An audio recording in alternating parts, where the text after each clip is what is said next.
Good evening and welcome to Pahrump Now. I'm Chuck Muth. I was Dennis Hoff's campaign manager for the Assembly District 36 race, and clearly that's something we're going to be talking about a lot this evening. With me this evening is Nye County Republican Party Chairman Joe Brzezinski and Nevada Republican Party Chairman Mike McDonald. Guys, thanks for joining me on such a difficult situation.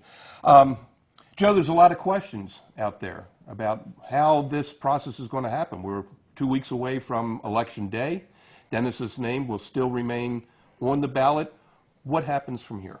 What happens from here is we're encouraging everyone to vote for Dennis. We want to keep that seat Republican for the Assembly 36.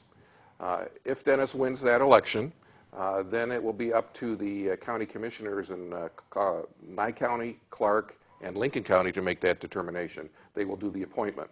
And it's based on population, so Nye being the heaviest population will carry more weight in that decision.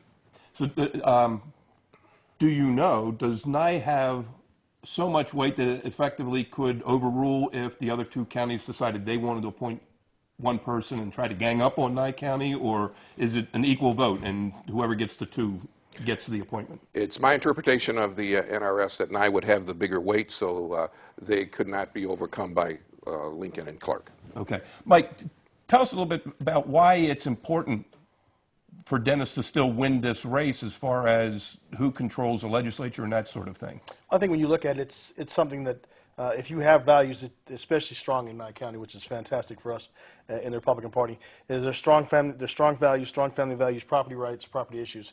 And by having a Republican member in the Assembly, the right Republican, I should say, in the Assembly, it makes sure that that we don't lose veto-proof power to the Democrats. So if it stays the way it is right now, we don't pick up any other seats, we lose this seat. The governor, who hopefully is going to be Laxalt, he won't be able to veto a bill because they'll have veto power and they'll be able to push it right through. So if you care about your property tax staying what it is, not going up, if you care about your water rights and not disappearing, if you care about your values that you have in Nye County and Lincoln County and Clark County, we want to make sure they stay on the ballot. Overwhelmingly, as you look at what came out, we believe this has always been a Republican seat, and it should remain a Republican area. So you have to get out, vote for Dennis Hoff, who's on the ballot.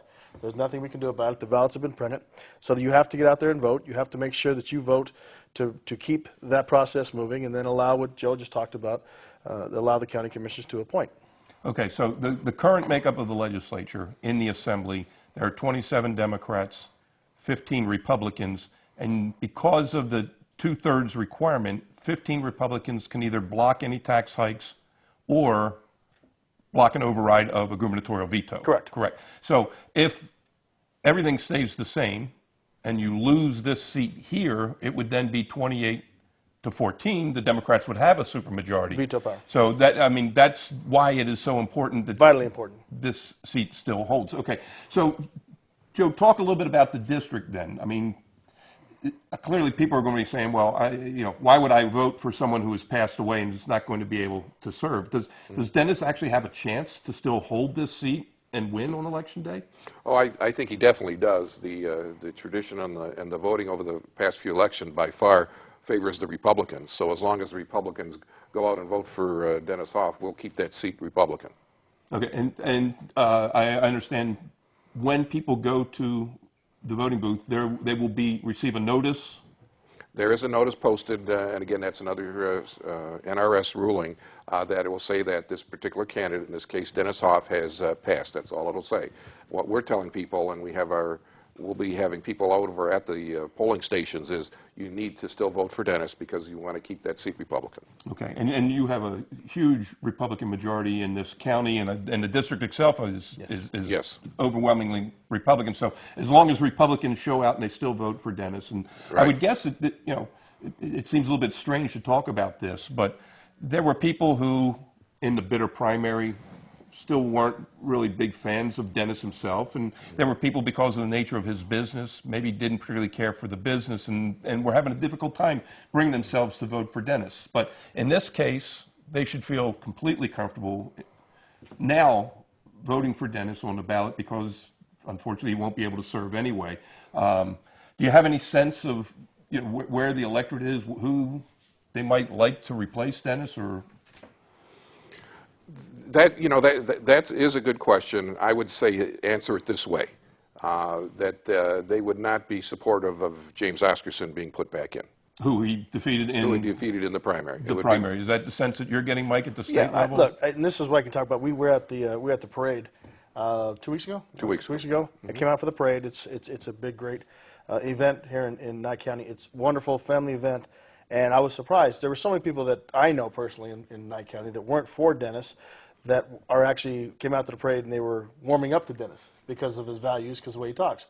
They don't like the nature of the business he was in. That's fine. But they love what he stood for. And again, I talked about it before. If you're talking about Republican values, fighting for your water rights, fighting to make sure that you keep your taxes lower, that's everything the Republican brand stood for. So that's Dennis Hoff stood for that. I saw Dennis Hoff as a businessman. I've known him for years as the businessman, not as in the area he's in. So when you're talking about things like that, that's what resonated with the people that were voting. And I think overwhelmingly you saw that he was viciously attacked, but overwhelmingly came out victorious in this election. Wonderful, and you know that also goes to you. You ran a good campaign, but more importantly, the message that hit the ground. And I don't see, you know, there's everybody and their mother wants to start putting their guesswork together, but we have to remain. Now I'm going outside of Nye. We have to maintain the sensibility inside the caucus as well, the Republican caucus up in the Assembly. In all respect to James Oscarson, and he, you know, he was there. He was Assemblyman. He deserved the respect is there. But this time they don't want him back, and those are members of the Assembly caucus that were calling to me.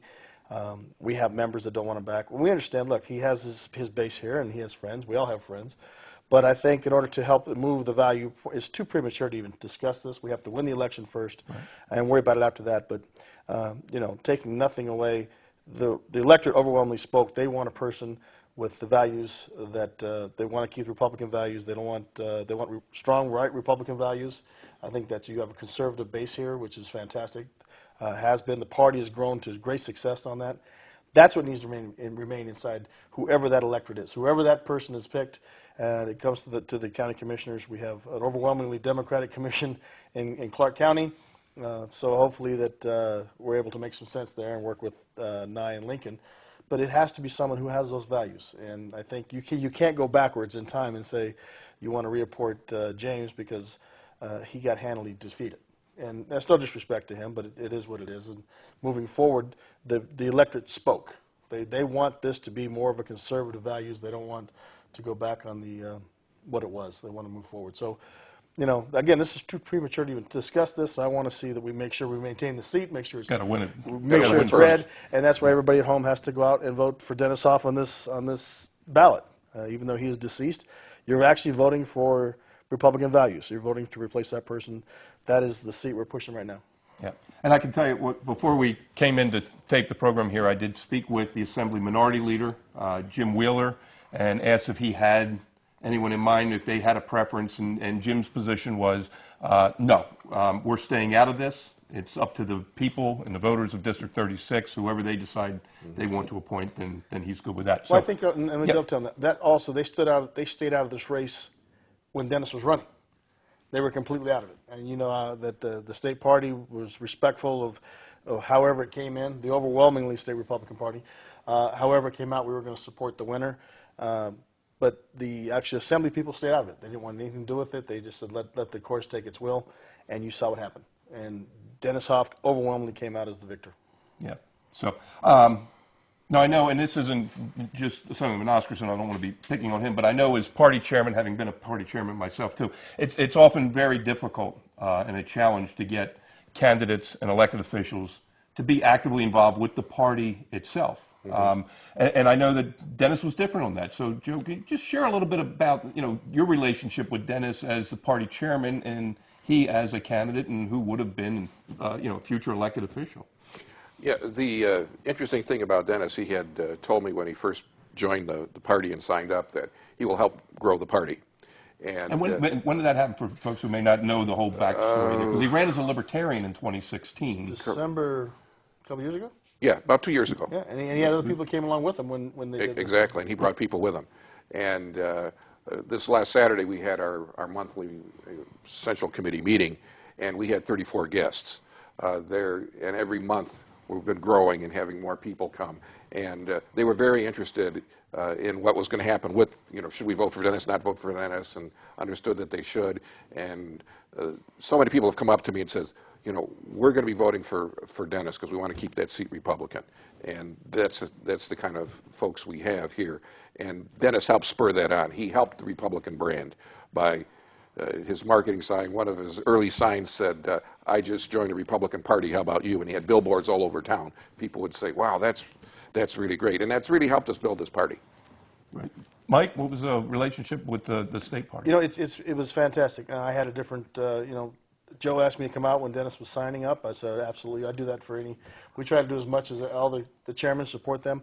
But more importantly, what, Bill Carnes did a wonderful job here, former chairman, and what Joe has taken to another level is, it's fantastic to be able to see what he's been able to accomplish working with elected officials. And that's something in the past that, electeds have tried to stay from the party. We're blessed now, and we're in the segment we're in. We have a direct pipeline into the White House. We have a great relationship with the President of the United States. I was one of the original members of the campaign, so that kind of helped. But more importantly, you see how that has aligned our elected officials to get back involved with the party. And that we have to be mindset of that we have to protect our elected officials. We need to plow the road for them. We need to protect them against the Democrats and people that will go against the brand. And Dennis was mindset of that. I mean, he's larger than life. He was a larger than life character. No one can ever. HBO series. He knew celebrities. He knew world leaders.